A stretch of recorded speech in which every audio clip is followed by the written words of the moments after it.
It is rivalry weekend in college football, the regular season finale of the 2018 college football season. We got 10 good matchups this week, led by the game of the week, Michigan and Ohio State. A spot in the Big Ten championship game is on the line, and maybe even a spot in the college football playoff. So last week, 8-1. That's a great record to have. Let's try to get all these games right this week. We're starting off with the Friday games, the Black Friday games. The first one, Nebraska and Iowa. Now this is a nice rivalry matchup. The Hawkeyes have lost some close games this year in heartbreaking fashion. And Nebraska, they are starting to hit their peak. I said after the Ohio State game, this could be the turning point of Nebraska football, and right now it's heading in that direction. But I think this game goes in either direction. I feel like this could be a low-scoring game. I feel like this could be decided in the fourth quarter. Things would be pretty close throughout the whole way, but I think Iowa wins it in a one-possession game. Just like I said, I think this game goes in either direction, but I just think Iowa has the upper hand in this one. Next, we got number 11 UCF, and I know these are the current college football playoff rankings. I just didn't want to. So UCF in South Florida. I think the UCF win streak continues up one. I think UCF gets the win. Next, we got the battle in Morgantown, Oklahoma and West Virginia. West Virginia had a heartbreaking loss against Oklahoma State, ending their college football playoff hopes. But the Mountaineers can spoil the Oklahoma Sooners playoff hopes and the Big 12's playoff hopes altogether. But I will pick the Sooners in this matchup. I think this is going to be a shootout, but I think a shootout favors Oklahoma. Although Oklahoma does not have a defense, they may not need one in this one as long as Kyler Murray can put up a bunch of points. I think both teams will put up some points, but I think Oklahoma rises up to the occasion because that's what championship contending teams do. Next, we got Washington and Washington State, the Apple Cup, and I think it's going to be a battle. I think Washington's going to fight in there for a long time, but right in that fourth quarter, I think Washington State is going to pull out all the stops. For Washington, they've underachieved this season. A lot of people thought that Washington had somewhat of an easy schedule if they made it past Auburn in week 1. But I will pick the Cougars to win this one and advance to the Pac-12 championship game. Next, we got the Iron Bowl, Auburn versus number 1 Alabama. And I don't think this is going to be close. I think that Alabama will blow out Auburn. I know that Auburn put up a fight last year against Alabama and ultimately pulled off the upset in convincing fashion. But it's a much different Auburn team this year than it was last year. And I think Alabama has gotten better ever since that loss to Auburn in the Iron Bowl last year.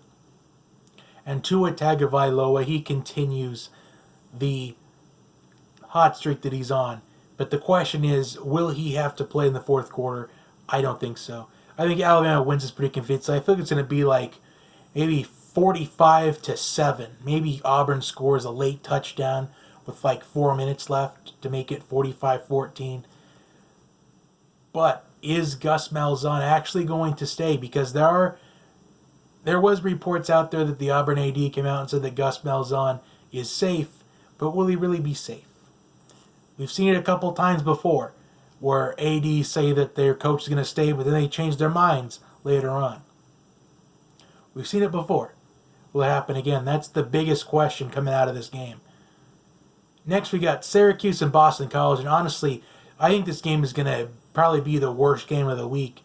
I mean, it's going to feature 2 ranked teams, but this may not be a good matchup. I feel like it's going to be kind of an embarrassment because Eric Dungey is not going to be there for Syracuse. He has his college career is over. He suffered an injury in the Notre Dame game last week.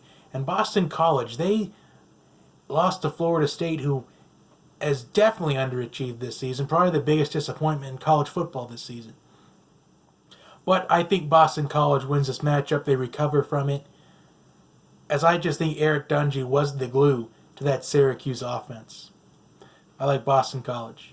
Next we got LSU and Texas A&M. And it would be nice to Texas A&M pull off the upset against LSU, but I just think that LSU team is just too strong. And once again, Texas A&M cannot beat LSU. Next, we've got number 3 Notre Dame versus USC. I've been saying for weeks that, in fact, I remember saying in October that I thought that USC football was going to get better as the season went on. And the last 2 weeks have been disappointing for USC. The Cal game was a disappointment because they could have won that game, but there was just too many mistakes in that game, stupid penalties. And yesterday against USC this past weekend, it was just a disappointment. And the question is, does USC have anything left to play for? Yes, they still have something to play for. They still need to get that 6th win to be bowl eligible. And could the USC Trojans use that as motivation? They probably could. But also, is Clay Helton's coaching job on the line? Because the players backed up Clay Helton in the match after the game yesterday, especially JT Daniels included. However, they got to realize that not only is a postseason bid on the line, but Clay Helton's job might be on the line. And I think USC used this as motivation and also a chance to spoil Notre Dame's chances of going to the college football playoff. There's a lot to play for the USC Trojans. But the way I see this, Notre Dame just dominates again. Maybe USC can hang in there, maybe score early, get your crowd in the game, but I feel like Notre Dame will dominate from start to finish. But if USC wants a chance to win, they've got to move the ball early on in this matchup. They've got to get Notre Dame's defense on their feet. Whether or not USC does it or not will ultimately determine their chances to win. Does USC have a chance? Yes, they do. But will they win? Probably not. So I like the Irish to finish the season 12-0 and lock themselves in to the college football playoff. And we'll see what happens. Will they get crushed whenever they play in the playoff? Maybe. Can I tell you that for a fact yet? No. This is going to be an underrated matchup this week. 2 ranked Group of 5 teams, Utah State and Boise State, going at it. This is going to be an awesome game. I feel like this is going to be an underappreciated type game. This is a game that Group of 5 fans want to see. Utah State's one loss on the season is to Michigan State, and they could have won against Michigan State, but they just had the turnover late. And Boise State. Boise State's always in that top 25 consistently. And I think Boise State will win this matchup. I feel like Utah State and Boise State, this matchup is going to be an offensive battle. There's a lot of weapons on that quarterback. Well, there's a lot of weapons on the offense, including your quarterbacks. You got Rippon on Boise State, you got Josh Love on Utah State. And it's all going to come down to which quarterback rises up to the occasion. And I think it's going to be Rippon that does it. So I think Boise State wins. And finally, your game of the week, Michigan and Ohio State. This is it. A lot is on the line in this one. Not only a ticket to the Big Ten championship game, but potentially a ticket to the college football playoff.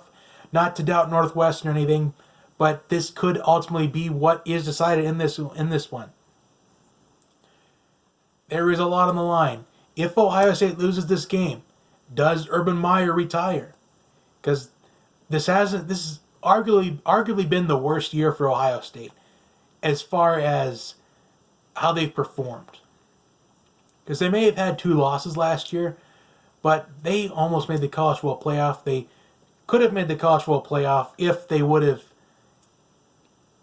used the conference champion as a huge asset to join the 4 teams. But I feel like if they didn't have that huge blowout loss to Iowa, they would have been in. So this is arguably, well, maybe not even arguably, this is the worst season, I think, that Ohio State has had under Urban Meyer. And I'm saying this when they lost 2 games last year. I'm saying this when they had the loss to Michigan State in Columbus and Ezekiel Elliott kind of threw him under the bus. I'm talking, this is the worst season despite those 2 seasons happening. You've had Nick Bosa kind of, in a way, quit the team, but also want to prepare for the NFL draft. You've gotten blown out by Purdue in primetime. You have struggled against Nebraska. You've struggled against Maryland. It took overtime just to get past Maryland. So this is the worst Ohio State team under Urban Meyer. and I'm not afraid to say it. As far as Michigan, this is the best team that Michigan has had under Jim Harbaugh. They're in playoff contention. They finally got their quarterback in Shea Patterson. That's a game changer. However, both of these teams are missing a huge piece on defense. You've got Michigan missing Chase Winovich, and you got Ohio State missing Nick Bosa. But Chase Young has stepped up for Nick Bosa, especially again in the Penn State game. He was a huge difference maker in that one. So who's going to step up on Michigan's defense? Will it be Devin Bush that steps up? Will he be the one to step it up for that Michigan defense? He's got to be the new leader now, with Chase Winovich being out. I think this game is decided in the trenches. I think this is going to be an epic game. I feel like it's going to be a classic. I'm going to say, well, the last time I did something like this, it actually happened. In double overtime, the Michigan Wolverines come out on top. I think Michigan's defense will stop Ohio State on 4th and 1.5 yards. And they're going to try to hand it off to one of the Ohio State running backs, probably J.K. Dobbins. And Devin Bush is going to make the stop on 4th and 1 in double overtime. So Michigan wins this one 27-20 in double overtime. So those are my picks this week. Comment your thoughts on my picks down below. Also, like, share, and subscribe, and I will see you next time.